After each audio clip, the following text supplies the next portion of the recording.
Okay, looks like it's going. All right, welcome everyone. This is our second to last class in this course on getting to know your mind. Let's go ahead and start tonight with our usual prayers. And Jana, if you'd be kind enough to lead us as usual, that would be great. Praise to Shakyamuni Buddha 3 times in English. To the The founder, founder, the endowed, Transcendent destroyer, the one God beyond, the flow destroyer, the completely perfected, fully awakened being, perfect in knowledge and in good conduct, Sugata, knower of the world, supreme guide of human beings to be tamed, teacher of gods and human beings, to you, the completely and fully awakened one, the endowed, transcendent destroyer, the glorious conqueror, the subduer from the Shakya clan, I prostrate, make offerings, and go for refuge. To the founder, the endowed, transcendent destroyer, the one gone beyond, the foe destroyer, the completely perfected, fully awakened being, perfect in knowledge and in good conduct, Sugata, knower of the world, supreme guide of human beings to be tamed, teacher of gods and human beings, to you, the completely and fully awakened one, the endowed, transcendent destroyer, the glorious conqueror, the subduer from the Shakya clan, I prostrate, make offerings, and go for refuge. To the founder, the endowed, transcendent destroyer, the one gone beyond, the foe destroyer, the completely perfected, fully awakened being, perfect in knowledge and in good conduct, Sugata, knower of the world, supreme guide of human beings to be tamed, teacher of gods and human beings, to you, the completely and fully awakened one, the endowed, transcendent destroyer, the glorious conqueror, the subduer from the Shakya clan, I prostrate, make offerings, and go for refuge. Short mandala offering, once in Tibetan. Saji po ki jun shin me ta trong ri ra ling shi ni ye ya pa di sa ge jing du min te u wa yi dro na da shin la cho par sho idam guru raja mandala kanirayami. Refuge in Bodhicitta, once in English, twice in Tibetan. I go for refuge until I am enlightened to the Buddha, the Dharma, and the Supreme Assembly. By the merits I create through listening to the Dharma, may I become a Buddha in order to benefit all sentient beings.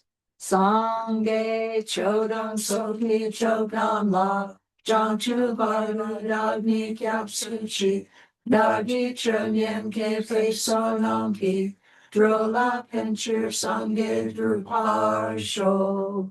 Sangye chodam sokhi chodam la, jangchu bardu dagni kyap suchi, dagi chunyen ke fe sonam ki, Drola Pincher Sangye Drupar Sho. Okay, thank you, Jana. Thank you, everyone. Let's go ahead and do a short meditation before we begin tonight's class. Just spend the first few minutes focusing on the breath to calm the mind a bit. And then I'll come in and lead you in a short reflection to set our motivation together. So I'll ring the chime and the gompa here to start the meditation.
So now let's take a moment to set our motivation for tonight. And in these last several classes, and even for a good portion of this course, we've been looking at these mental factors we call afflictions. And recalling how this course is all about getting to know these kind of crazy roommates that we have in our minds. And these, of course, are the ones that are troublemakers for us. All the various afflictions that we've looked at already, the root ones as well as the secondary. These are all problematic. But it's important when we set our motivation to remember that these states of mind are not something that is inherent or fixed within the mind. These afflictions are all adventitious. They're not in the nature of our minds. And of course, they can be removed when we come to see things as they are. Because all of these afflictions, we also call them delusions. They're deluded. They do not see things correctly. And through wisdom, we can see how things actually are. Conventionally, as well as at the deepest level, their ultimate truth, the ultimate nature that we can find that things have. So as we continue our final kind of work on the afflictions, it's important to remember that all of these states of mind can be gotten rid of. They can be initially worked against in terms of the antidotes that we've been looking at, but they can be removed completely from the root. Again, it's a wisdom path to achieving that. So when we set our motivation, we can have that aim to achieve the deepest level of motivation that will help us to remove everything that obscures our minds, everything that pollutes our mind. We do this not just for our own well-being, but so that we can then help others to do the same work. Motivated by love and compassion for all beings, we generate the motivation that aspires to help them by becoming enlightened ourselves. For in the state of Buddhahood, we then will be able to work spontaneously and perfectly for the welfare of all sentient beings. So hold that motivation of bodhicitta, the wish to become a Buddha to benefit all beings, so that what we do here tonight becomes the cause for that result.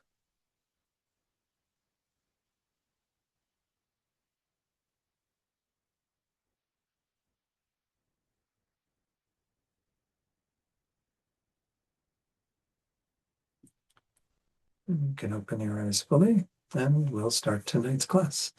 I'm not sure whether it needs to be turned up there or whether it's not quite It's not. picking up your voice very well. I don't know. Better. Maybe I was talking a little low in the meditation too. I can hear it myself, but I don't know. How is it? With you? Can you hear me okay? I'm Ed? gonna turn it up just Yeah, a got it. fraction because Okay. one of these days I'm gonna learn to bring my hearing aids. Okay. All right, that works. Can everyone online hear okay? Is it good? All right. Good. Okay. Thanks, Mary Jo. All right, let's go ahead and get grounded in where we were at. Again, in the meditation tonight, I was talking about the afflictions. We're just about done. I think tonight we will conclude on the afflictions. Let me go ahead and put on screen the little chart that we've been referring to, just to get grounded in these 51 mental factors, these 51 different aspects of our mind that are important in our Buddhist practice. And we've been working mainly with this list of the 6 root afflictions. Last time we finished up with afflicted doubt after concluding the ignorance and some of the secondary or close afflictions that come from ignorance. Tonight we're going to go on to talk a little bit about afflicted views. We did touch on the first of these, so I'll talk about that a little bit, but nonetheless, these are kind of important because these views can become somewhat problematic for us. And then we'll finish off the secondary or close afflictions. Again, last week we went through these 6 close afflictions derived from confusion. And then we will finish off the remaining ones, numbers 15 through 20 tonight, kind of going through those. So these views or afflicted views, these again are kind of perspectives that we can have, particularly around our spiritual practice, that are not necessarily so beneficial. course, some of them are deeper views, like the first one. Again, we did talk about this previously. This first one is often called the view of the transitory collection. What is the transitory collection? The transitory collection is referring to this body and mind that changes moment by moment. It's an impermanent phenomenon. And of course, as we saw when we looked at how the I really exists, the I is merely imputed to this collection of stuff. There's no real I on this collection of stuff. So this is kind of a distorted view of this transitory collection, thinking that there is a real I here. And of course, we looked at the techniques for refuting that sense of an I. So we can say that all of the other afflicted views kind of derive from that or are offshoots of that. Let me share on the screen. For tonight, I do have some slides prepared for this section of it, but I don't think I'm going to use them. I think I'd rather use what Venerable Gyatso says in his text. I haven't been referring to that quite as much. In his introduction of this category of afflicted view, again, there are 5 of them within this. He says afflicted views are the basis upon which all the other afflictions arise and cause so much trouble. In general, a view is a belief that is held to be true. It can be innate or acquired. I mean, we acquire a lot of wrong views in our lives, by studying certain things that might be speaking to things being contrary to what the Buddha taught. Might have those that we've acquired in this life. But a lot of our views are innate, meaning they come from prior lives. And of course, our views could be correct or they could be incorrect. In the case of these, they're all incorrect. 5 incorrect or afflicted views are mentioned here. The first is the ignorance mentioned above that we talked about. And again, I did refer it to, this first of the 5 afflicted views that I just talked about, the view of the transitory collection or transitory group. The other 4 are further mistaken conceptions based upon this ignorance. So again, just to recap really briefly, the first one there, that view of the transitory group, this is how he describes it. He says, unaware of how a person is established to exist merely through the process of labeling I onto a physical and mental continuum that functions as a person. I mean, it has that function. We wouldn't label I onto a chair, right? Because a chair doesn't have the functions of a person. So we label I in relation to this. This mistaken view sees the body and mind, or some part of them, to be an independent, unchanging, real I. Or it sees them to be mine, the possession of an independent, unchanging real self. So essentially, we can talk about 2 categories of this, a real I or a real mine, but they're both referring to the person who is in that role of just the I alone, or the I as a possessor, the I that possesses our body parts as well as all the things that we have, in our world. Again, there are many things that we can say that we possess, but we think there's a real I there. I'm not going to talk much more about that because, again, that is something that we did go into in a previous class. So let's move on to the second of these 5 views. This one's called extreme views. So then he says, once this idea of a concrete, unchanging real self is established by the previous afflicted view, once we have that ignorance, which of course is innate, we do have it inborn from lifetime, every lifetime, from beginningless time, then such a self can then be seen to exist forever, surviving death and going on to the next life, or secondly, being completely extinguished at death, along with the body and mind. So what we're talking about here, let me take it off screen, is kind of these 2 extreme views that we frequently talk about when we talk about this view of emptiness that's in the middle way, right? The middle way between these 2. The extreme that we can fall into is if we think there's this real self, this real I, well, then we have some idea of it having a sort of eternal quality. It's often called eternalism or permanence, the idea that, something could kind of go from life to life that is the real you, that is who you are at your essence. And again, there is no real essence to the I. The I is merely imputed, designated to this collection of stuff. But we think there's a real essence. And in fact, we've held to that kind of extreme since beginningless time because we've held to a real I being there. And whether we think about it going on to another life.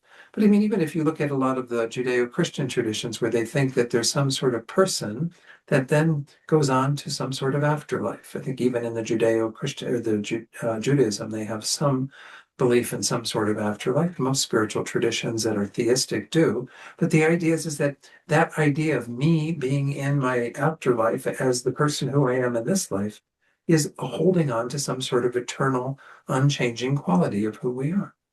And the Buddha says that doesn't exist.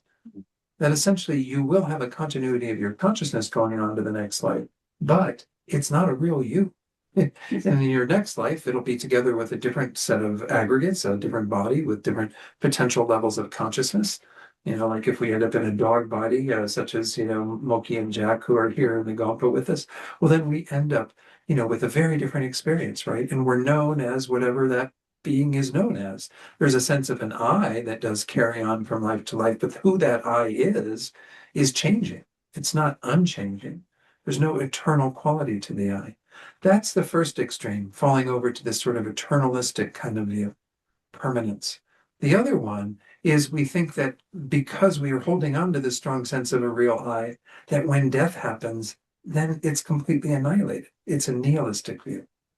So if this is the real I in this collection of stuff, when this all ends, and this is, of course, what many people in the scientific community still hold to, a more materialistic view of things, that when the body stops all of its functioning and the electrochemical processes of the brain cease, then consciousness ceases and the person ceases, everything ends. That's a kind of nihilistic view. And of course, we can often fall into nihilistic views with our reasoning on emptiness, even thinking that we're going to destroy that I. Well, then that I means that no I exists at all. Well, the I does exist. Once more, we do have an I that's merely labeled, merely designated to this continuity of body and mind. And the lifetime after lifetime, a new set of aggregates again that we take on and all of that. So there's no nihilistic view that's incorporated into Buddhism, nor is there an eternalistic view incorporated into Buddhism. If you, through your reasoning and analysis, fall into either of those, or through your just general thinking about things, you're falling into an extreme view, and you haven't found the middle way. The middle way says there is no eternalistic kind of ongoing real I that goes from life to life, but nonetheless, there is an I that is posited on the basis of the collection of aggregates from lifetime to lifetime. And that's the only way the I exists. The I doesn't exist as anything more than a mere imputation. So again, this one is just pointing out the two sort of fallacious views that we could be falling into if we're holding to that view that this first view, the view of the transitory collection, adheres to, this strong sense of a real I. So anyway, that's the idea behind that one. That's a good one to talk about a bit. The next two, they do play a role for some people, but again, I think we'd probably have a harder time, really having these in our mental continuum, though, of course, some people do generate them, as I said. C, the third one, is views of supremacy. Further, views of supremacy regard the previous mistaken views, the ones that we just looked at, and the physical and mental continuum upon which they are based, to be correct, supreme, and the best for gaining spiritual realizations. These ideas cause attachment to mistaken views to increase. So this is kind of like if somebody's already holding something that's erroneous and they think it's the best view to hold. It's kind of, again, almost a prideful approach to what one is believing in. One has that mistaken view or perspective and thinks that that is how things actually are, and they hold it to be the ideal, the best system for gaining spiritual realizations. Again, I don't know that we see that so much in our day and age. These are probably, again, views that the Buddha saw more in his teachings and what have you in India. But nonetheless, it's worth mentioning to some degree, holding any of those views to be like, again, I mean, we could say once more, because of what I was saying about the Judeo-Christian traditions holding on to there being an eternal person, that personhood going on to some sort of afterlife, if they think that that is the best possible view to hold and a supreme view compared to all the other views that exist in the world, that's kind of this supreme view kind of thing, all right? And again, and when I talk about these other traditions, I'm not saying they're wrong, we're right. I'm just saying from the Buddhist perspective, those views don't hold water in the way that the Buddhist view does. And that's for us each to find out through our own investigation. That's why we look at these teachings of, discerning the nature of things and the nature of the I and what have you, because we all have to come to that conclusion on our own. But, again, this is just touching on these because I don't want to spend too much time on them. It's just important that we make sure that our own view, we find that correct view, that middle way view, and don't let it get distorted. This one's an interesting one, D, holding wrong morality and spiritual disciplines as supreme. These ideas see physical, verbal, or mental wrong actions to be correct and superior methods for attaining spiritual qualities. Not only do these practices fail to achieve their aims, they often become the cause of unwanted and unexpected suffering. One of the ones that's often said here, he has an illustration that he gives, but I'm not going to talk about that one, is this idea of like animal sacrifice. In Nepal still, they do an annual festival that comes out of the Vedic traditions, one of them that essentially sacrifices animals. This happens in Nepal every year. I sign a petition to stop it every year, it seems, but petitions are often not enough to stop something like that from happening. But this belief that taking the lives of these, cattle and whatever in a ritualistic kind of way, that this is somehow a superior way of practicing spirituality. I mean, it isn't, according to Buddhism. In Buddhism, these are, taking the lives of sentient beings and are killing, therefore, the worst of the 10 non-virtues. So again, these are just from the perspective of Buddhism, there are spiritual disciplines and paths that go astray, that again are often even non-virtuous by way of, the sorts of things they encourage people to do. So again, if we stay true to what Buddhism teaches, and hopefully if we practice good karma, then we end up avoiding all those causes of suffering for ourselves and for others. So anyway, that's a kind of an important one to some degree, but again, maybe not something that we would be prone to do. This last one is the one I want to emphasize a little bit more, and this is what's often called wrong view. I mean, all of them are wrong in a sense, in that they're all mistaken.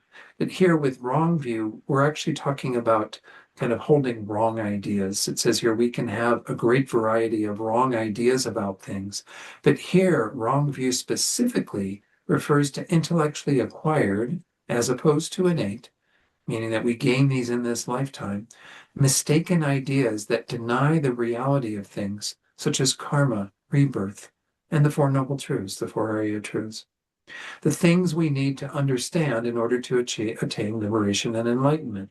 It's not simply not knowing about or disbelieving in karma and so on. Wrong view has to be a reasoned denial, so strong that it has the power to oppose our roots of virtue, the mental factors of self-respect and consideration. We're going to look at those later tonight. And harm our accumulated virtuous karmic potentials. So wrong view isn't, again, I mentioned last week when we talked about doubt, how we start off with a wrong view and then we begin to move away from that through some level of doubt. We kind of begin to suspect, well, maybe the way that things exist isn't how they appear and what have you. And we start moving away from these sorts of, wrong ideas. If we do have a wrong view about karma, for example, well, then we might start off certainly with a disbelief in karma, which is okay to start off from, because again, we are generally holding to the wrong view to start with. But we have to start doubting that. We have to begin to move in the direction of having some confidence that karma does exist, that karma is a principle that's guiding all of our experiences, and so on. If we go through some reasoned analysis and we come to the conclusion that absolutely no, karma does not exist. There is no such thing as karma. And we come to that conclusion, that mistaken idea that again is against the grain of what the Buddha taught. That's when it becomes a wrong view. It starts off as a mistaken idea that, we've had, because most of us, again, have that ignorance that doesn't adhere to an understanding of the law of cause and effect, right? We talked about 2 levels of ignorance, the deeper one being not knowing the nature of reality, the coarser one being not knowing the law of cause and effect. Because most beings, if they had some knowledge of it, they wouldn't be living their lives in the way that they are, engaging in so much non-virtue. So essentially, when you go through some sort of analysis and you come to the conclusion that absolutely, karma does not exist, well, then you generated a wrong view, Or if you say the Buddha does not exist, or you say the Four Noble Truths are a bunch of hooey, the Buddha's full of it and doesn't have anything, logical or worthwhile to say, then you would essentially come to a wrong view. And wrong views can be challenging because, of course, they do block us from moving forward with any of these ideas that, as was said in the commentary, we need for our spiritual attainment. As it says there, these are the things we need to understand in order to attain liberation and enlightenment. So again, it's not simply not knowing about or disbelieving in karma or these things. It has to be this, again, reasoned denial, where you actually look at it and you say, this whole concept of karma doesn't make any sense whatsoever. I cannot absolutely, agree with it. And I've come to the conclusion that it's not an existent thing. That's a very different thing than, I'm not sure about karma. This is why I often encourage people, especially if you're new to Buddhism, to kind of have your imaginary shelf where you put things, right? You hear about karma and you go, I'm not sure I get my head behind that right now. Well, I'm going to put it on the shelf. And I'm going to continue working with the other teachings the Buddha gave that I can work with. And then maybe I'll take karma down, in a couple of years and take a look at it again and say, what do I think about this now? Now that I've studied more and gained some deeper appreciation for what else the Buddha taught. And again, karma is one of the hardest ones. That's why it's often on the list for wrong views, because it is impossible for me to prove karma to you, or even for the Buddha to prove karma to you. I mean, the Buddha could say things that might, say, oh, the Buddha knows exactly why you're in the life that you are having and why you have all the various things you have and don't have these things and whatever. The Buddha can spell out clearly all the karmic causes that are leading to the results you're experiencing. But you can't know those yourself. You kind of have to trust in the Buddha to some degree. And again, karma, though, at the same time, I don't want to make it sound like, there's no reasoning to it at all. It is actually a very logical thing in many ways. It makes sense that there is this process by which you experience the fruits of your actions. We even do see things that are somewhat similar, though not as detailed, in other spiritual traditions, right? I think I mentioned this previously. There's in the Bible, we have, as you sow, so shall you reap, right? I mean, what does that mean? As you sow the seeds you put in the ground, so shall you reap, and it was not a botany lesson. It was, an actual morality lesson, that you will inherit what you are, creating. Those results will be the product of what you've done. So there is this concept in other traditions. Again, in Buddhism, it's just laid out much, much more specifically. And I think we all do feel at some degree. I mean, I suppose you have some people without any conscience that engage in a lot of misbehavior and have no regard for consequences for themselves or others. We do see that in our world. But I think most of us, we don't feel good when we've done things, right? That's already an indicator that there's some sort of negative ramification of those things. Again, in Buddhism, it's taught in much more detail. That's one of the worst wrong views to have, right? And that's, of course, even a subset of our ignorance, having an ignorance of karma. Here, it's having the wrong view that denies karma, absolutely denies it. Well, these can be problematic then, right? Because we don't follow the advice the Buddha is giving us in terms of how to shape our future experiences, how to avoid the suffering experiences, and how to create the causes for those that are more positive and favorable. So that's obviously one of the worst wrong views to hold, but the wrong view that's mentioned here is very similar to the wrong view that's in the list of the 10 non-virtuous karmas, the final one being the 10th wrong view that's purely mental. But this is, again, a mistaken idea that we have that we're holding very, very strongly. Okay. I want to talk a little bit more about wrong view in my slides.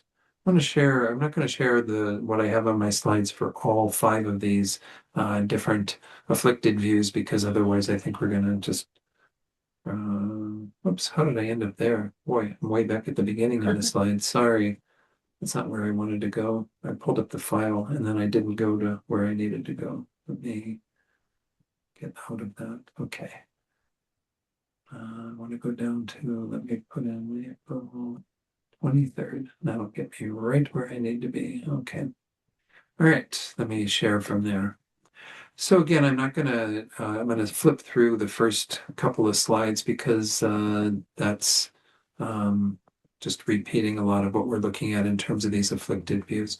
Maybe I'll read, well, actually, I already went through that with, let's go down to the final one, wrong view. I wanted to share here what His Holiness the Dalai Lama and Venerable Chodron say about this, because they even include some other things in here.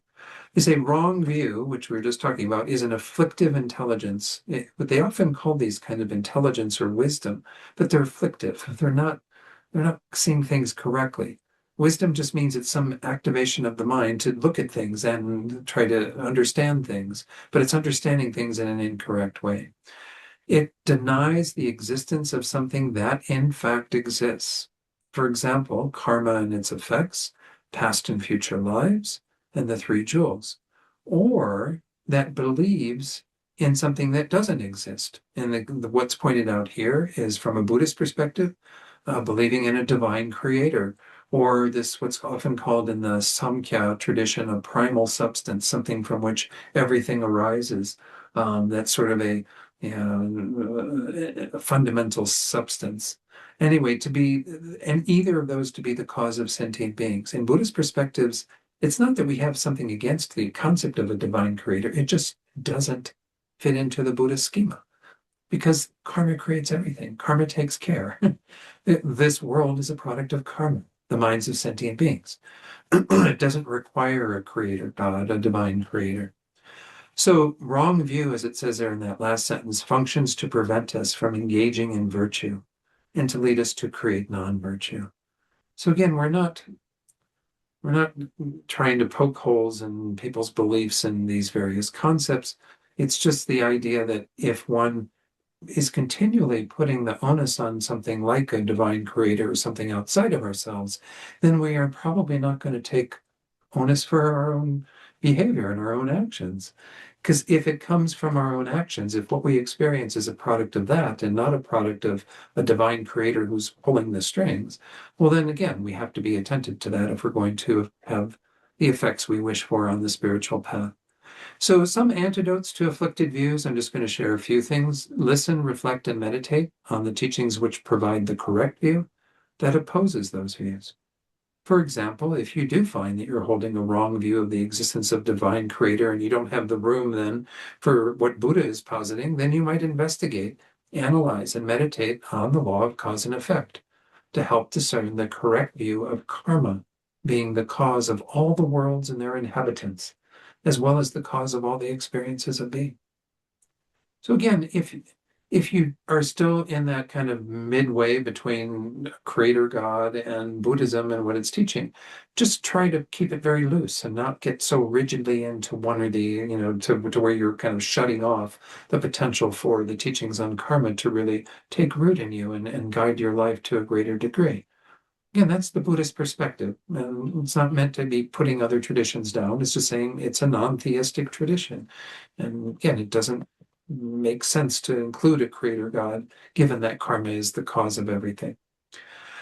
Secondly, discuss your views with someone with greater knowledge than you, and then reflect and meditate on what was discerned. This is a similar thing to, again, what we saw for ignorance was, to find someone such as a senior student or teacher whom you can consult and with whom you can share your views and then discuss those views with them and then contemplate and meditate on what you learned in that interaction. I mean, again, we are a tradition of debate. I didn't go fully into a debate last week, talking about emptiness and the ignorance and what have you. But I mean, it is good to engage in healthy discussion, with each other and to once more kind of support each other in finding the correct views. So if this is something you're having some difficulty with, you really can't sort of shake a particular thing that you believe in that the Buddha says doesn't exist, or you can't come to accept as existing something that the Buddha said does exist, well then, it's worthwhile to maybe spend some time with others. I'm going to go on then to talk about, let me see if there are any questions on those 5 views, 5 afflicted views. Again, we can say there are many other views, right? You can have a lot of wild views. I mean, this is one of the things in our world. There's a zillion views that you could probably, adhere to. I just decided to read a book. I ordered it. I haven't received it yet. That's just came out. I saw a review in the New York Times. It's called A World Appears. And it's this man who I knew of him because he wrote a book that had to do with psychedelic psychotropic substances or whatever, called You Can Change Your Mind or something. I don't know. Anyway, it was a very popular book. I remember, I didn't read it, but I remember seeing it. But anyway, I can't remember his name right now. But anyway, he wrote this book that just came out earlier this year called A World Appears. And in the review, they talk about how he talks about consciousness, about mind, and scientific perspectives on where mind comes from. Apparently, he delineates 22 different theories as to where mind comes from. So it's interesting. I mean, Buddhism has its own way of positing consciousness or mind and what it is. And so I'm kind of looking forward to reading it to see what are these list of 22. I can't imagine that there's that many different views. Yeah. I mean, these are all Let us really know. views. Yeah. I mean, because scientists still struggle with this, right? And so these theories become more like views. They're like, oh, this is my view of where consciousness comes from. The materialist view, again, tended to be the more prominent one for many, many years. That everything was arising on the Really? basis of all of this electrochemical stuff going on in the brain, and that gives rise to, consciousness. Was there someone online who wanted to share something? Mary Jo. Mary Jo. Oh, you need to unmute screen. Was that Michael Pollan by chance? Yes, it He's- is, Michael. Oh, Yes. Michael Pollan. I just ordered that book. Did you? So you'll have to let us know. You can do a book report on that. Yes, He's thank taking you. a Thank you, deep Mary Jo. dive into consciousness for sure. Yeah, I Yeah. can't read it, but I would be very interested in what he says. Okay, good. Yeah, I'll see if I can do a little report on that at some point. But yeah, no, so again, when we talk about different views, I mean, if you held a materialist view, right, then you would fall into one of those extremes, right? Because you would posit that when this collection of stuff ceases, well, then the I ceases. There's nothing left. There's no consciousness because consciousness is arising from that which is physical in that perspective. It's materialist. And so again, those are the dangers of those different types of views. Again, we don't accept that what the Buddha says, those views are correct views just on the basis that the Buddha said them. We need to investigate these and come to our own conclusions. And that's an important part of the process. But if we come to the conclusion that is the opposite, that says things the Buddha said didn't exist, do exist, or the things that the Buddha said do exist, don't exist, if we fall to those kind of opposite conclusions, then we've fallen into that wrong view. But all of these afflicted views, again, they can be problematic on our path. So let's go on and let's go back to our sheet. What we're going to do again is we're going to go on to these last bits of the 20 close afflictions. Oops, that's not the right one. I wanted to go to this. Okay. Yeah, this is what I introduced you to earlier. Right about the middle of the screen, we have the 2 close afflictions that are derived from both attachment and confusion. We looked at the ones that were from each of the 3 poisons, attachment, anger, and confusion individually. Now we're going to look at the ones that are both attachment and confusion, which are these 2 that have to do with either kind of pretending to have qualities we don't have or concealing the faults that we have. Those are the next 2. And then we will go on to the 4 close afflictions that are derived from all 3 mental poisons or root afflictions, kind of the ways in which we have kind of a variety of things that can feed into these, because they can play a role in regard to any of our afflicted states of mind coming into play. So let's go back to, I want to use the slides. Again, we do have the some commentary in Venerable Gyatso's text, but this is I think will be useful to use these for the first part of this, at least, to use these slides. Now these 2 again are both attachment and confusion or ignorance. Why are they from both? Because we generally are attached to having a good reputation, others think of us well, or maybe even to procuring resources that are based on these 2 behaviors, these 2 states of mind. Pretension, as I said, is where we put forward the idea that we have qualities that we do not actually possess. So it's a form of deceit, but deceit more specifically is where we refrain from letting people know about the faults that we have, where we kind of conceal them. We already had concealment to some degree earlier in one of these secondary delusions. So let's take a look at these, right? So pretension is a mental factor that when one is overtly attached to respect and material gain, fabricates a particular excellent quality about oneself, and then wishes to make it evident to others. It acts as a basis for the establishment of a mistaken livelihood, and as a cause for a monk or nuns being defeated by the fault of lying.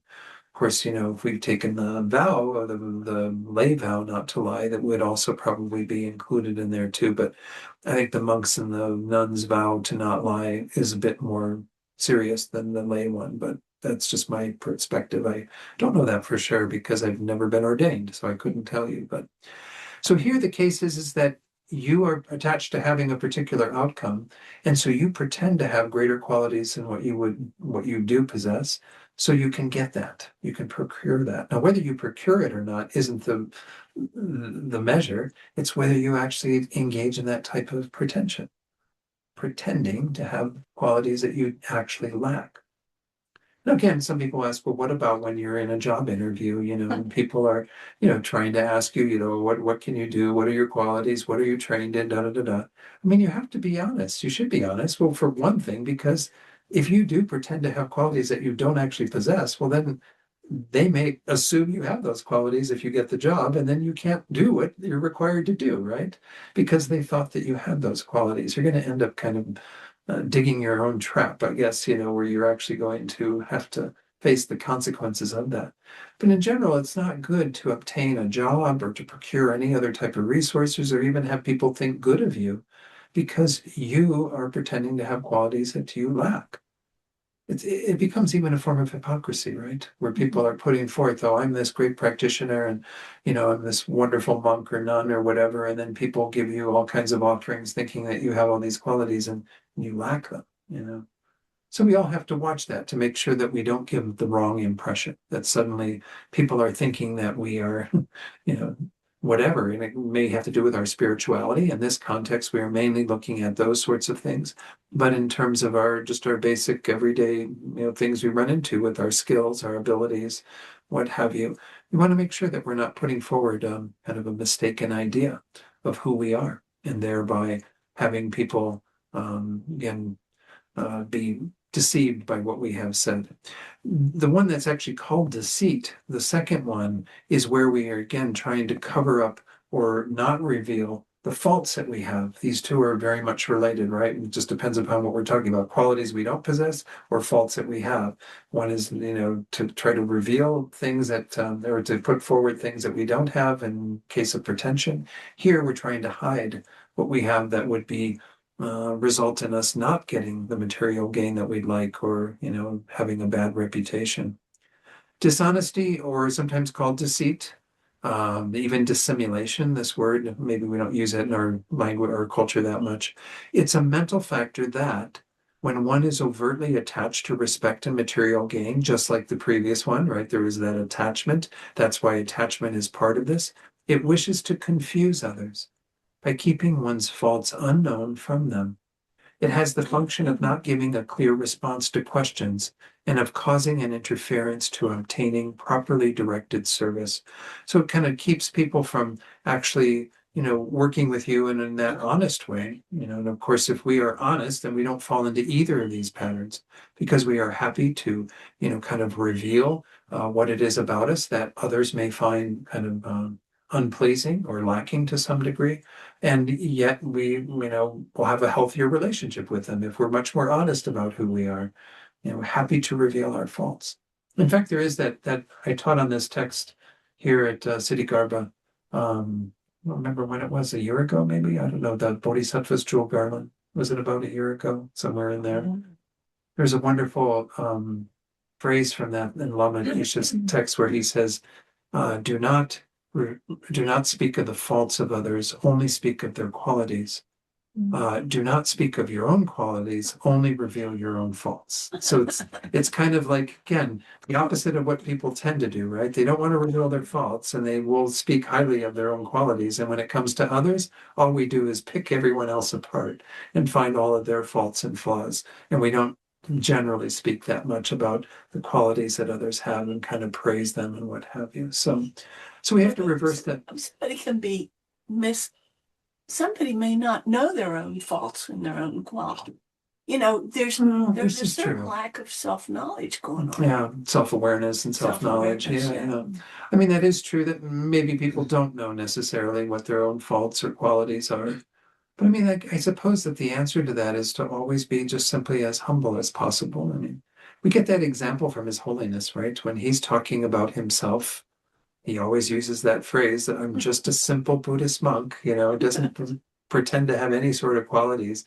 You know, I don't think he's lying when he says that. He's just practicing good humility so that people don't think more highly of him than what they should, that we should always, and also model that humility to others. But yeah, Mary Jo, you've got a question. Please unmute or comment. Really a comment, I think more, but about that finding, seeing the faults, I feel that it's our human nature. Sometimes we see things more easily in other people. And but the tricky part is to understand that that is also something that we have ourselves to deal with. And I know one time I had a teacher who said, just remember, if you see those things in somebody else, they're also within yourself, and you Good must, point. um, develop the awareness of those things. So that's Absolutely. been a big help to me because, Mhm. I see things fairly easily sometimes in my friends, for example, and, like, oh, yes, and I have that too. Right, exactly. Because it's true. I mean, if we did not know that, how would we recognize it in another? If we don't have that ourselves, how could we possibly know what we're seeing in another person? So it's good when again, Lama Chisha's thing was mainly about not speaking of others' faults, but when we do see those faults, when we do have a mind that somehow is like, oh, I see that person's faults, see it as a mirror, just immediately make it into a mirror. So you go, oh, yeah, that's what's going on with me. That's what's happening in my own mind and in my own behavior. Then, it's useful then to see that in others. But, it kind of helps us again to also just, not be so critical of others and critical of ourselves, but rather to see it's all about trying to improve things. And if we can use others and what we see in them as a tool to do that, that's fine. But don't go around speaking about all their faults, especially, I mean, that even looks really bad. If that's something that we have ourselves and we're just blabbing about someone else's faults, well, hey, physician, heal thyself kind of thing, well, you have to take care of yourself first. You have to kind of attend to your own stuff. Skillful beings like the Buddha and so on will find ways to help others to address their faults and won't be about, talking about them and gossiping about them. We have to eventually get to that place where we can do that. But yeah, this is very true. Thanks for sharing that, Mary Jo. I've heard that from a number of my teachers as well, and it makes complete sense. So let's go ahead and any comments on these two? Again, this pretension and deceit.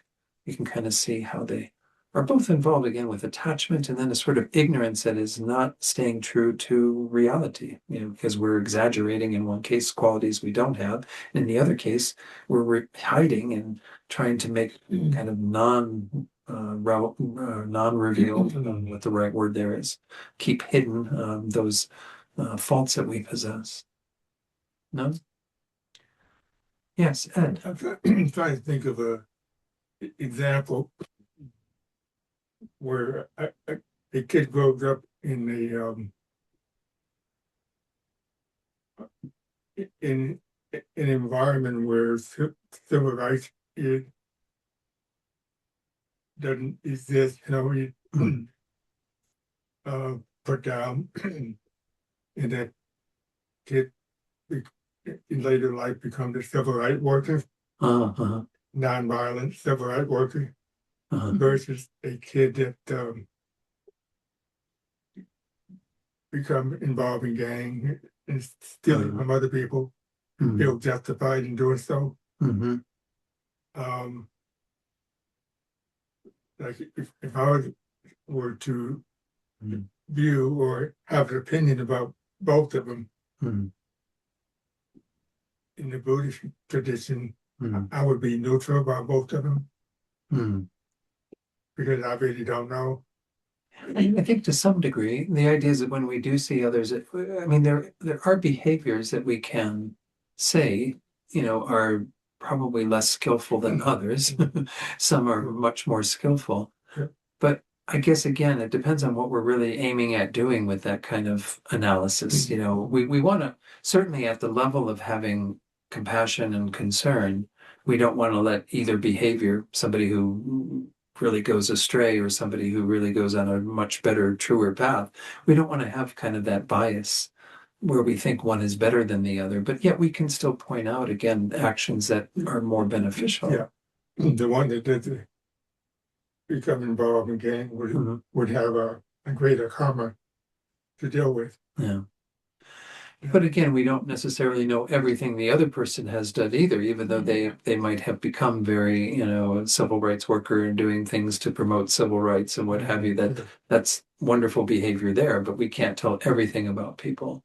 But nonetheless, yeah, I mean, in general, it is good. And what was, that quote from Lama Atisha where he's saying, speak to the qualities of others, point out their qualities. There's nothing wrong with that, And I think even when we talk about pointing out others' faults, it depends upon the situation. There are some times where maybe we do need to point out some people's faults in a kind and compassionate way because we care about them and don't want them to suffer from the consequences of those. But in general, if we're doing it just with our own attachment and our wanting to look better because we're putting other people down, well, then obviously that's not a behavior we want to engage in. But all of this requires us to be very skillful. And one of the things we lack is that real genuine skill that knows exactly how to deal with individuals and their situations and say exactly what needs to be done and, whatever. So it gets tricky. So that's why it's best to have a sort of mind of equanimity, a mind of even-mindedness towards all beings and really want them all to flourish and to find what will bring them happiness and avoid what will bring them suffering. And to just promote that kind of general idea as we, associate with beings, regardless of whether they're joining a gang or whether they're becoming somebody that's much more proactive in society and in the world. Yeah. I think you can certainly still highlight the behaviors and say, well, yeah, these are behaviors that are really useful and wonderful, and I can praise that person. And these are things that, again, are not going to be so useful and harmful to that being and to others. And if there's the right situation, maybe I'd even say something, but find a skillful way to say it where it's directed at helping them to overcome that, not putting them down because they're doing that. That's when we talk about speaking about faults, I think that's the general tone of it. It's like, I just want to put somebody else down and rub their nose in it or something. And that's not really the ideal way to approach it. So, okay. Let's carry on then with, and by the way, we are doing our little plan. We're almost at the top of the hour, so we'll take a break very shortly. We're going to do a little break and then come back and go till roughly 1:45. Hopefully I'll finish on time tonight, but this gives people in the Gompa here at least a chance to have a little time interacting with each other. Something we used to do in the Gompa quite frequently. So these are the few antidotes that I put together to these two, pretension and deceit. Of course, reflect on the law of cause and effect. Review the teachings on karma, again in the Lam Rim, or what I've even talked about through this course, to deepen your confidence in cause and effect so as to avoid any of the non-virtuous actions of body, speech, and mind, especially the pretension that fabricates false qualities and the deceit that hides one's faults. This is essentially, engaged in lying. It's part of the karma of lying. If you say you have qualities you don't possess, or you say, no, I'm really good. I meditate every day. I do, blah, blah, blah. Giving a false impression of all the things that we generally avoid that we, anyway, you get what I mean. These are really negative karmas. I still think that people do not know what they possess. Like, let me just give you an example. Okay. You're a kid and your dad or mom teaches you to ride a bike. You're going around, I'm a great bike rider. You don't have concept of other things. Yeah, this is true. And that's true definitely in Buddhism. Yeah, I guess the idea is that we should always be trying to accumulate more of No. that inner wisdom and inner insight so that we can see more clearly the faults that we do have and the qualities that we don't have that we would ideally like to have. But yeah, I get what you're saying, Anne Marie. I mean, I think we might be very deceived ourselves as to what we do Exactly, we actually. deceive ourselves. But that's again part of the process too, is just to become more, again, that inner guru, that inner wisdom that we need to have that is seeing things much more clearly. So develops over time, but these are the tools to help develop it, is to actually overcome some of that through avoiding these types of behavior. The other antidote that I put together here, if I can get it to go to the next screen. No, it's not doing that. It did that once before where it wouldn't. Let me try going back one more time and see if it does that. Oops. Oh, it did go forward. It just wasn't showing them. Okay. Oh, that's the only antidote. I'm sorry. Okay. Let's stop there then. Let's take our little break since we're going to go on to another topic. What we're going to go into next are the ones that are the remaining close afflictions or secondary afflictions. As I mentioned, these are the ones from all three mental poisons, meaning that they can kind of derive from any of them because they are a tendency to kind of not curtail our negative actions and behavior. So again, those of you who are online, I know it's not, super convenient because you're not here in the Gulf to get to chat with people and what have you, but you can chat with each other certainly if you wish, or simply just take about a 10-minute break is what we did last time. Yeah. So I just have about 1 minute after, so around 12 minutes after, somewhere in there, we'll reconvene. I'll try to keep an eye on the clock and start again then. So let me pause the recording while we do this. Okay, so let's see again. Are any other questions on anything I've talked about already tonight before we go on? All right, there is one comment in the chat. Oh, okay, that was just from Mary Jo. Okay, all right. Let's go ahead and move on to these four. Again, these four, again, it says it's derived from all three mental poisons, and it's not that you can have all three present in the mind at the same time. Whenever you have attachment and anger, you have ignorance. But the attachment and anger are kind of two opposing sorts of states of mind in some regard. They're looking at what is pleasant and what is unpleasant, and kind of having a distortion in regard to those things. The first two were mentioned earlier. Remember when I had that slide that was on the screen that said blocking, where was that? No, maybe it wasn't there. Maybe it was in the text, sorry. But anyway, yeah, we do have these two that kind of act in very specific ways to keep us from kind of engaging in virtue or avoiding non-virtue. The first one is often called, yeah. Why is it saying shame or self? No, right, okay. No self-respect or non-shame or shamelessness. And I'll explain that in more detail. But essentially what that means is you're not kind of thinking of yourself and the ideals that you would like to live up to. We have sort of our inner conscience, if you will, that is sort of there and saying, this is not the sort of behavior that I should be engaging in on the basis of my adopting Buddhist morality or even any other morality. The other one, inconsideration or lack of consideration, is where we aren't thinking about the effects that our behavior has on others. So we're kind of seeing it from the perspective of others versus in the first one from the perspective of ourselves. We go into explaining those in a little more detail, and then we'll go on to discuss the other ones, non-conscientiousness and distraction. Whoops. Shamelessness, again, or a lack of self-respect, is a distinct mental factor that does not avoid the unwholesome, either for reasons of personal conscience or for the sake of the Dharma. Because again, the Dharma, if we're adopting the Dharma, well, then we want to live up to those ideals of what's taught in the Dharma, right? Avoid the 10 non-virtues and so on. It acts as a supportive condition for all root and proximate afflictions and as a basis for spoiling the guarding of one's vows. It is the opposite of the wholesome mental factor of self-respect. We're going to look at that one after we go through this. But so what's happening here in this first one is like you're not thinking about others and the effect that things are having on it. You're mainly kind of ignoring what we tend to generally need to keep our morality, which is some level of inner conscience of kind of saying, okay, this is the type of life I want to live. This is the type of person I want to be in the world. So I'm going to refrain from engaging in these misbehaviors, these negative actions, because I care about how I am behaving in the world. I have some sort of inner compass, inner guidance that's going to kind of, take me to a better place. But at this point, when you have non-self-respect, when you don't have that, then you're just going about without any paying attention to that inner compass.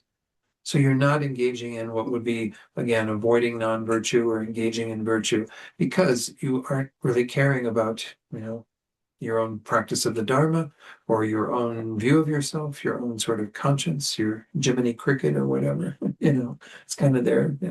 Let your conscience be your guide.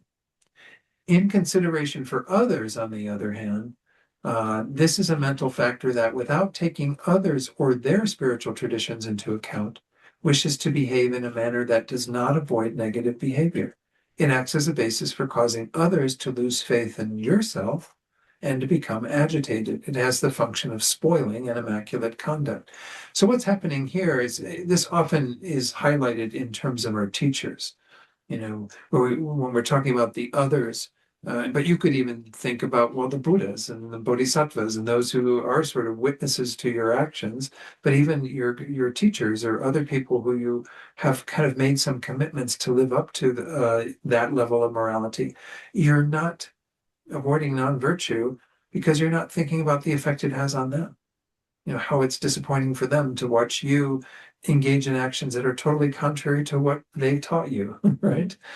And it's also, of course, anytime that we're sort of going against what we know to be the right thing, that will have a kind of a bad effect on others' minds, but it can also even damage this tradition.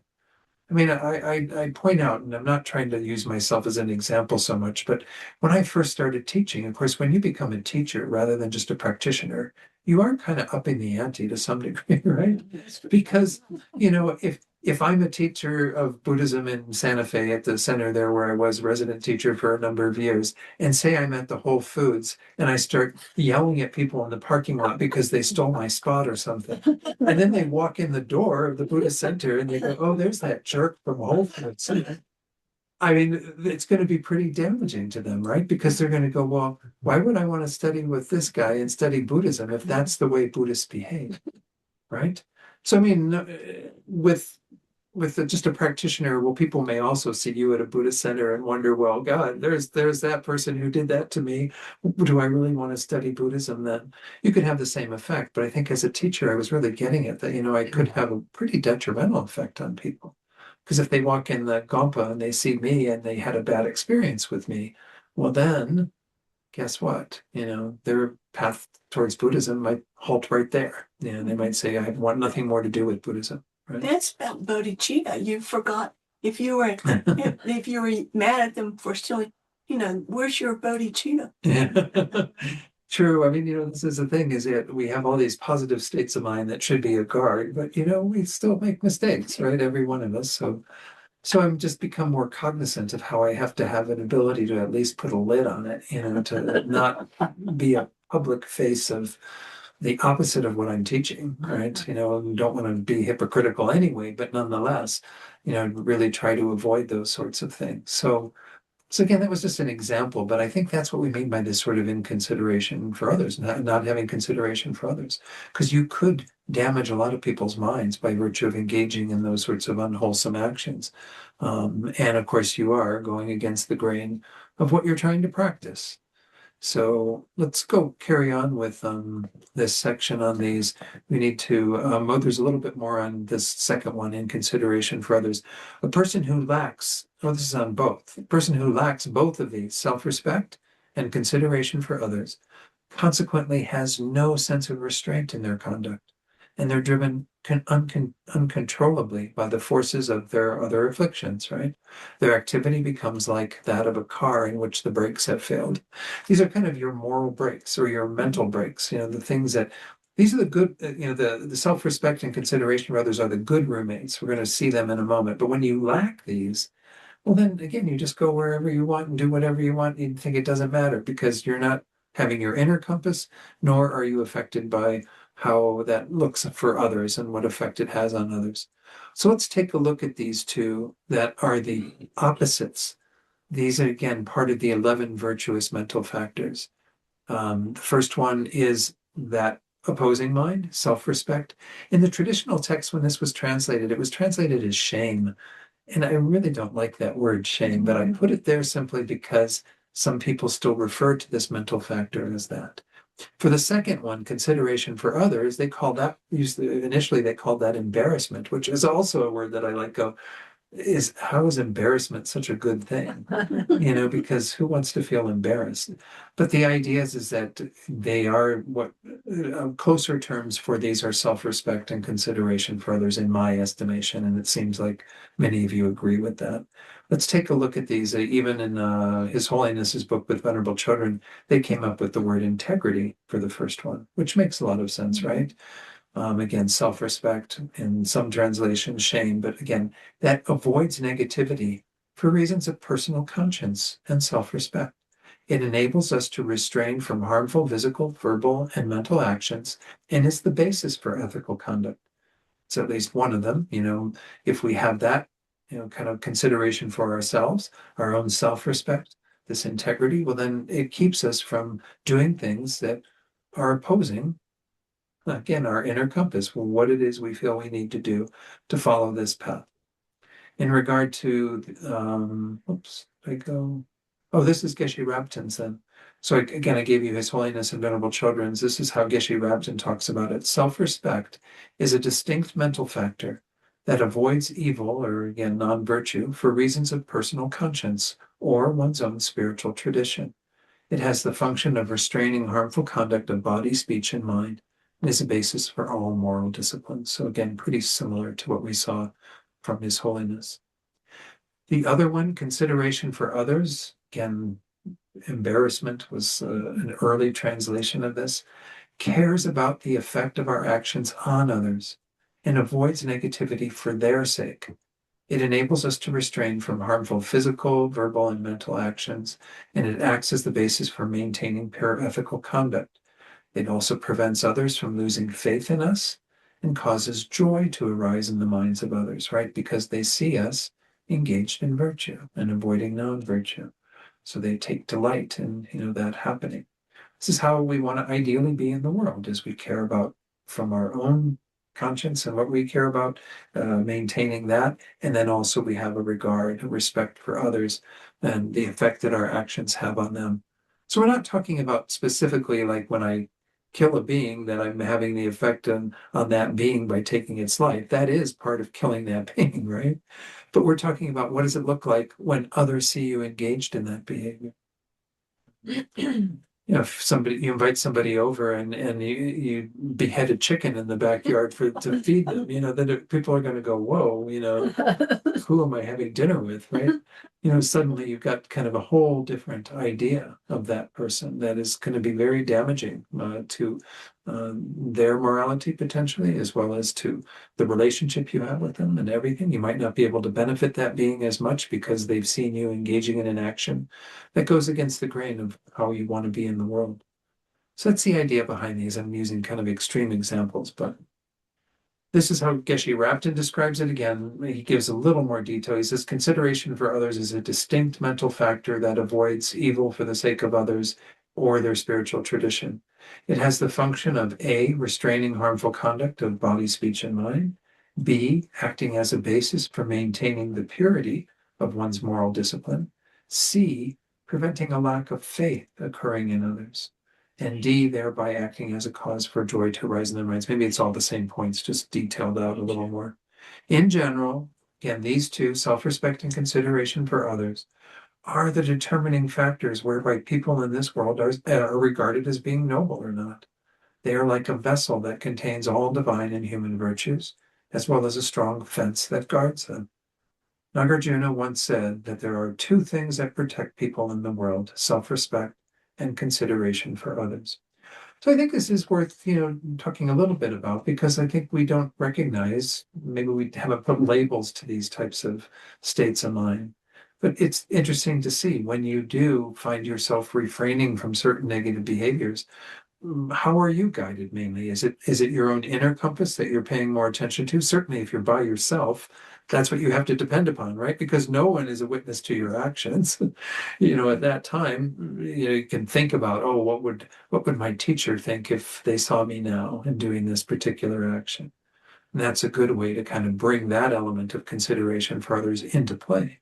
But when we are by ourselves, it tends to be like, well, we have to depend upon our own inner guide, our own inner, staying true to what it is that we want to do and how we want to be in the world.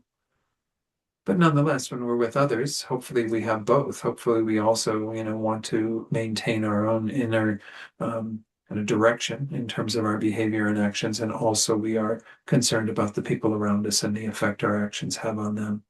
So I think it's worth saying, again, a little bit about that. And, Mary Jo, please share what you would like to. Well, Great. I'm thinking that develops, I think, through the years too, through our learning and our experiences.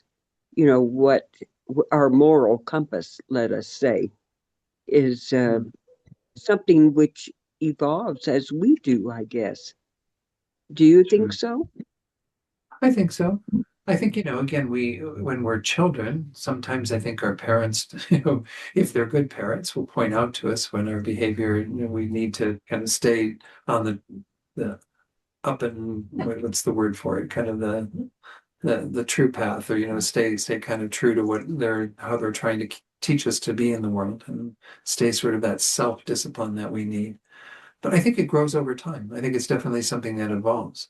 It should become stronger and stronger to where it's almost second nature, right? So it isn't like we have to actually look at Jiminy Cricket and go, what should I do now? We actually know what to do because it's ingrained in us and we know how to be in the world. It's not to say that we won't face any moral dilemmas where we might have to make a decision, that's between doing this action that will be harmful and doing something that isn't, and having that debate in our minds or whatever, and trying to kind of make our way through that.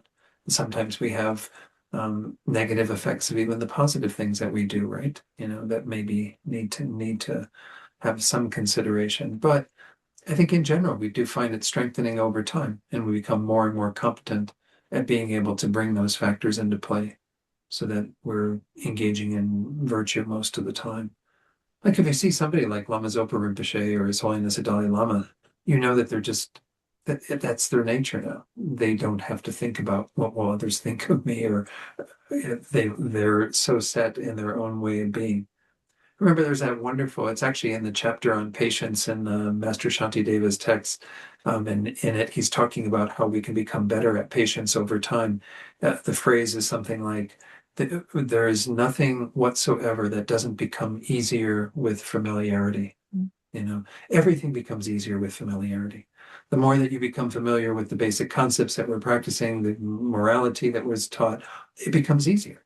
It all becomes easier over time. So I think that's true in regard to, these two as well, become more natural for us. And so we, operate from that place rather than having any kind of dilemma about it at all. Some antidotes to lacking self-respect and having no consideration for others are to, once more, karma's a go-to one that's very important. If we really recognize how much we're going to keep moving forward in non-virtuous ways, if we lack these, well, then we're going to tend to rely upon them more. So it says, review the teachings on karma in the Lamrim to deepen your confidence in cause and effect so as to cultivate self-respect and consideration for others, and thus to avoid non-virtuous actions of body, speech, and mind, and to adopt virtuous actions. Again, that's how we really progress, is by developing those two states of mind that are barriers, boundaries by which we won't engage in those non-virtuous actions. For tonight, what I put together, I'm going to go ahead and continue with the material for next week, which is our last class in this series. But let me put forward what I would encourage you to do over the next week is first on afflicted views, which we talked about at the beginning of tonight. Take note of any of those that you might possess and apply either of the antidotes to counter that doubt. Remember, we talked about the first antidote of actually spending some time investigating, reflecting, meditating on the Buddha's teachings that oppose those views. So that's, again, one way that you could work with that. Or discussing your views with someone with greater knowledge and, reflect or meditate on any new learnings from that conversation. In regard to pretension and deceit, pay attention to whether either of those are operative and counteract them by recalling here too the law of cause and effect. Remember, that was the antidote we put forward. But especially the suffering results of those mental factors and the actions of body and speech that arise from them. That we can, maybe we have done those things in our life. Maybe we have put forward qualities we don't possess as if we had them, or we've tried to hide our faults from others. Well, then, think about the consequences of those. Think about how that should be something that keeps us, again, from engaging in those in the future. And then whenever we see that a lack of self-respect or an absence of consideration for others are operative, recall the teachings on karma and cultivate their opposite so as to avoid non-virtuous actions and engage in virtue. Again, we know these things. What I like about that particular section of the study of the mental factors is just pointing out something that, again, I don't think we put labels on those things, but we know they operate in our minds.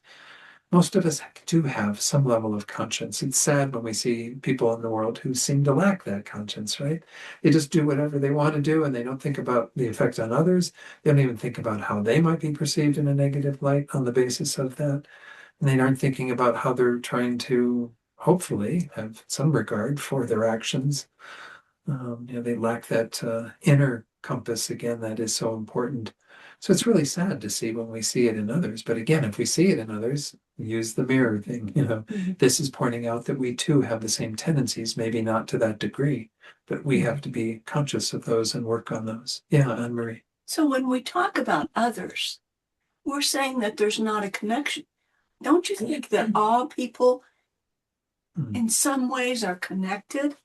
And so you don't want to just say there's a different person, because we have a lot in common. Sure. So yeah, I guess I wasn't trying to make it sound like there's no connection.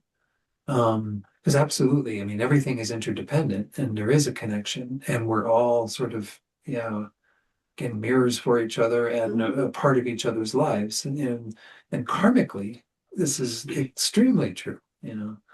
The karma that we have to have political leaders at this time, to have various things going on in our world, is karma we've all created.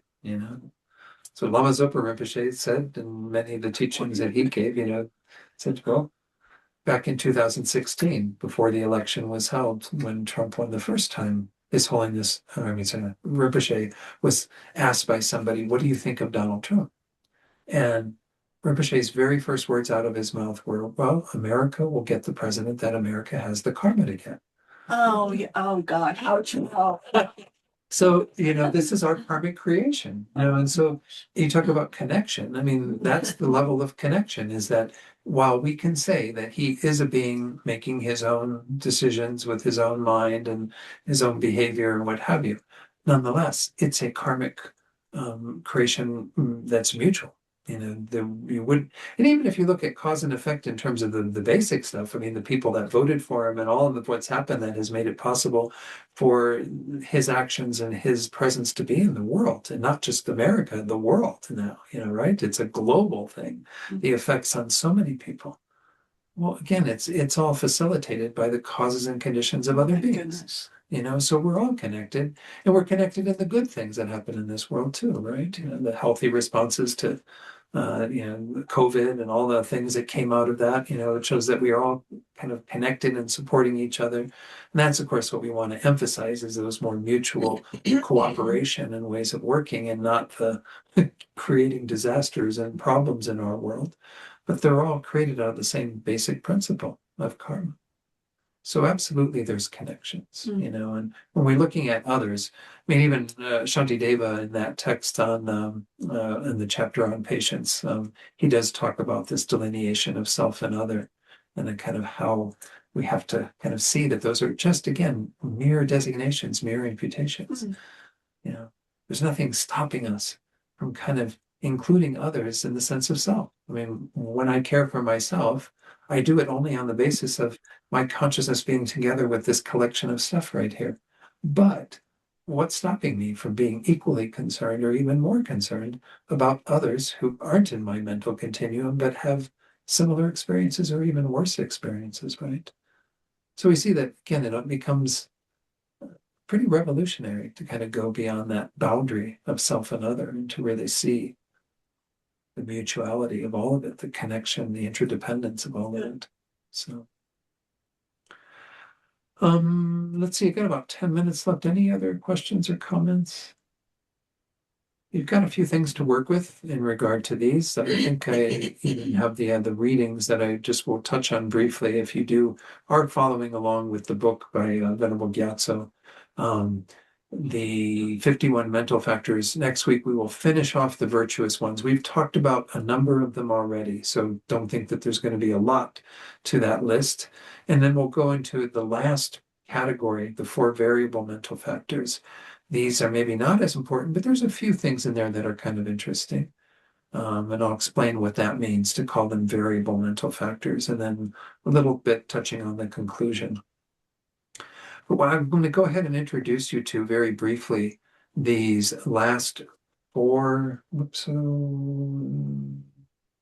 Afflictions. Yeah, these are the 4 close afflictions that are derived from all 3 mental. We didn't talk about these other 2 yet, did we? Okay, so that's where, the last time I taught this, I held on to those 2 for the last class because I think we finished. We didn't have time for it. But let me just go through at least one of them, in particular number 3 here, because this is a kind of also a part of what keeps us from engaging in virtue and abandoning non-virtue. It's what's called non-conscientiousness or recklessness, heedlessness. The first 2 are kind of more specific in terms of how they operate. This is kind of a more general thing. Conscientiousness, its opposite, is kind of a more general boundary that we put around our behavior. If you lack that, then you're very heedless in what you do. You're just kind of reckless. You're engaging in behavior without much thought at all because you lack any form of conscientiousness. So unconscientiousness is a mental factor that, when one is afflicted by laziness, wishes to freely act in an unrestrained manner without cultivating virtue or guarding the mind against contaminated phenomena. It is a quality ascribed to any of the 3 mental poisons where they are accompanied by laziness. Remember laziness, we talked about it earlier. It's the opposite of our effort and virtue that we can engage in. Unconscientiousness has the function of increasing non-virtue and obstructing virtue, as well as causing any positive individual qualities to be destroyed. So this is kind of this general kind of mental factor that, again, conscientiousness is what sort of, it means living our lives with some sort of awareness of what we're doing, right? And because we're lazy, because we're not really putting great effort into it, we just go about, this word heedless is good, right? We just kind of become heedless. We just don't even care. We're just all over the place. Again, maybe some of us have that to some degree, but once more, if we see it in people in our world, it's really quite sad when people are non-conscientious. They don't really care about what they're doing, don't have any real regard for it. Again, it's just coming out of that kind of general state of laziness that people are engaging in. So let's look at the opposite of it. This is another one of our virtuous mental factors, conscientiousness, which is on page 97 of your materials. But let's see what's said in by His Holiness and Venerable Chödrön. Conscientiousness values the accumulation of virtue and guards the mind against that which gives rise to afflictions. It brings to fulfillment and maintains all that is good, protects the mind from pollution, and is the root for attaining all the grounds and paths, which are the process by which we actually attain Buddhahood. These grounds and paths are mental realizations that move us closer and closer to Buddhahood. Conscientiousness, Geshe Rabten says, is a distinct mental factor that cherishes the accumulation of what is wholesome and guards the mind against that which gives rise to afflictions. It's a quality ascribed to a state of mind in which detachment, non-hatred, and non-ignorance or non-bewilderment and enthusiasm are present. It performs the function of bringing to fulfillment and forever maintaining all that is good both within and beyond this world. So we need a kind of general conscientiousness or heedfulness, carefulness that plays into our practice of the path. In fact, that's one of the chapters in Shantideva's text is often called heedfulness or carefulness. Afflictions can arise both from internal as well as external conditions. Conscientiousness protects us from reacting in a negative way towards external conditions and thus prevents the mind from being overwhelmed by attachment, hatred, and so forth. It just, again, it's a barrier, a boundary by which we will, refrain from acting in these negative ways. In guarding the mind, this is the last point I'm going to make, and then we'll conclude for tonight. In guarding the mind, it is similar in some ways to the first two we talked about earlier, self-respect and consideration for others, except that it is not based on a particular reason. Remember, self-respect was because we want to live up to our own internal compass, consideration for others because we don't want to have a negative effect on them. Rather, here it is a more fundamental protective quality.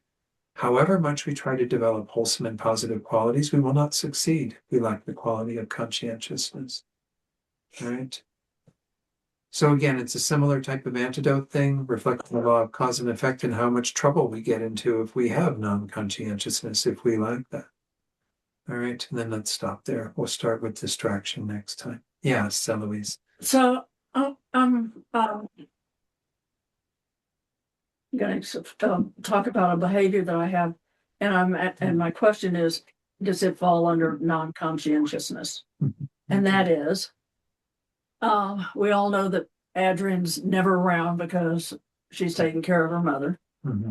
And this has been going on for a lot of years. Sure. And I find myself now saying things that I'm embarrassed that I say. Huh. And that is, somebody yesterday said, well, is she declining? And I said, unfortunately, no. And I'm beginning to, I hear myself saying really negative things about her staying alive. Right. Because of the effect that it's Yeah. having on your Yeah. relationship. Right. So is that, and I hear myself saying these things, I think, yeah, I always quit saying stuff like that. Is that non-conscientiousness? I think it probably is. Yeah. I mean, it's kind of, again, not being aware of at the moment that barrier we want to have to not be saying things that, again, are showing some disregard for the suffering of others. Right. And thinking more selfishly and self-centered about ourselves and our own needs. Yeah. So I think it's that. It may have an element of lack of consideration for others as well, because this may also affect those that you talk to and kind of, the effect. And it may have an element of shame to it as well. Not really lack of self-respect, because we're not trying to uphold then how we want to be in the world of showing more care and sensitivity for the suffering of others and not be solely concerned about, again, our own stuff. But we have to be really gentle with ourselves too, because again, this is not completely foreign, right? It's something that we can understand, that we can relate to. If everyone in here related to it, so everyone in here has probably had similar thoughts. Maybe they just haven't expressed them, right? Something has been going on for a while and they'd really like it to end, even if it does entail some suffering to someone else, because look at what's going on in our country. You have a lot of people with pretty negative thoughts, probably several times every day about, certain people in the administration who they would rather vote off the island, right? Just get them out of here, And so I guess it becomes once more, the thoughts are one thing, but when the thoughts become words and others hear those words, then it becomes another sort of dimension too. So the non-conscientiousness is probably playing a role in that, and that we're not thinking about in general how we want to be guarding our behavior. And so we're not, as careful with that. But just the first step is always being aware of it. The first step is to go, oh, wow, I've got that wacky roommate in my head. That's something I need to pay attention to now, is how can I think at those times and even meditate on it ahead of time and say, well, yeah, okay, I'm with somebody, they ask this question. How do I respond? How do I make it more positive? And how do I eventually change my thoughts even? That's often what happens again, is that we have these cases where, again, it's just the nature of being a human being in this world and having kind of mixed emotions around a lot of stuff because we all do it, right? Yeah. I'll say my partner Patrick has gotten used to saying that he hopes that something happens to the president in his sleep. That's his way of articulating it so that it doesn't become like, an assassination attempt or something really horrible and awful. And, just kind of, can he just go out naturally, just like go to bed and not get up, Sorry. I don't think there's anyone here tonight that supports Trump, but if you do, you can understand. I mean, there are people on both sides of this whole issue and continue to be. But nonetheless, I think we all have to be kind of careful, again, of what we express as well as our thoughts. It all starts with our thoughts, but the expression of it to other people is where we do run into a lot more danger because then people are going, Eloise said that, but it becomes a little more head scratcher for them and they might start questioning again. And maybe that has a negative effect on Buddhism at large, as well as maybe, other people. But we should wrap it up. We're again at about 1:45 right now. So Jana's going to share the prayer list. If you do have further questions, by the way, hold on to them for next week. I will be again back up here in the Gompa next Thursday, and then we got a little break when I'm on retreat, and then we'll start a new course in May 21st, I think, is the next course starting. Okay. So, Jana, please, can you share the prayer list? We dedicate the merit created by listening to this teaching to all sentient beings everywhere. We dedicate for the health and long life of all our teachers, that they may continue to teach and guide us. We dedicate for all those experiencing obstacles, specifically Jana, Jeffrey, Wyatt, Alyssa, Matt, and Adrian. We dedicate for all those experiencing illness, specifically Lori, Allie J, Karen A, Kelly, Joe, Emily, Dorcas, Rolf, Bill Waugh, Allie Pacheco, Kate, and Anne Marie. We dedicate for all those who are dying or who have died recently, including all those who have died due to war and violence. Lydia Ruiz, Peggy Ness, Ted Winston, Sweetie the cat, Kopi the dog, Lou DeSantis, Ray Handrick, and Michael Tilson Thomas. Any additions to the list or the? Is your dog on that list? That died? Yeah, no, it's not. It was on the list. He was. Okay.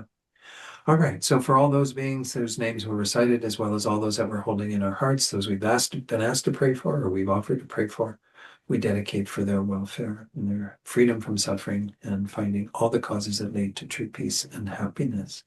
Let's do our closing prayers, and Jana will kindly lead us in those as well. Thank you, Jana. Dedication prayer, once in Tibetan. Gewadi du da lama sangye dru pyone dro chipyan malupa de sa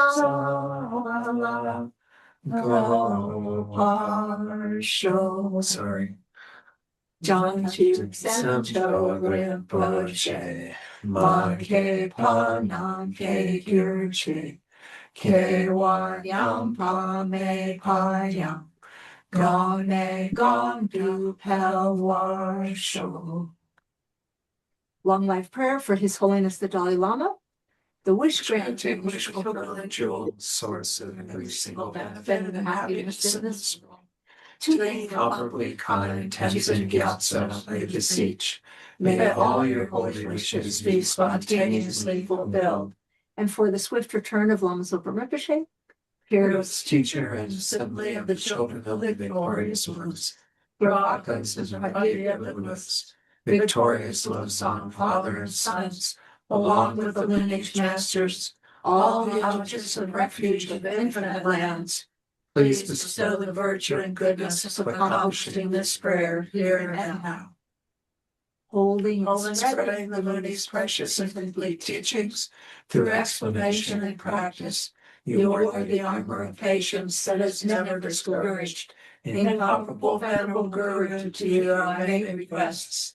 While striving single-pointedly for the sake of the victorious one's teachings, the sole gateway through which all benefit and happiness emerge, and for all living beings, you suddenly depart into peace. What a great loss! Nevertheless, through the undeceiving truth of the blessings of the ocean of the free jewels, and the great ways of Bodhicitta of the children of the victorious ones, may the smile of a reincarnation swiftly beam and glory for fortunate disciples. Would you say that first? Okay. May our venerable lives be firm, their white divine actions spread in the 10 directions, and the torch of Losang's teachings, dispelling the darkness of the three worlds beings, always remain. In all future lives, may we never be parted from perfect lamas and pure ways of the Dharma. May we gain every experience of the path and stages, and quickly attain the stage of holder divine knowledge. Thank you, Eloise. Dana. Thank you. Okay, thank you all for being here, and have a good week from now till next Thursday, and I'll be back for the final class in this course. So, thank you all again. Thank you. Recording. Stay well. Bye-bye. Don, thank you, Joe. Oh, so Ed,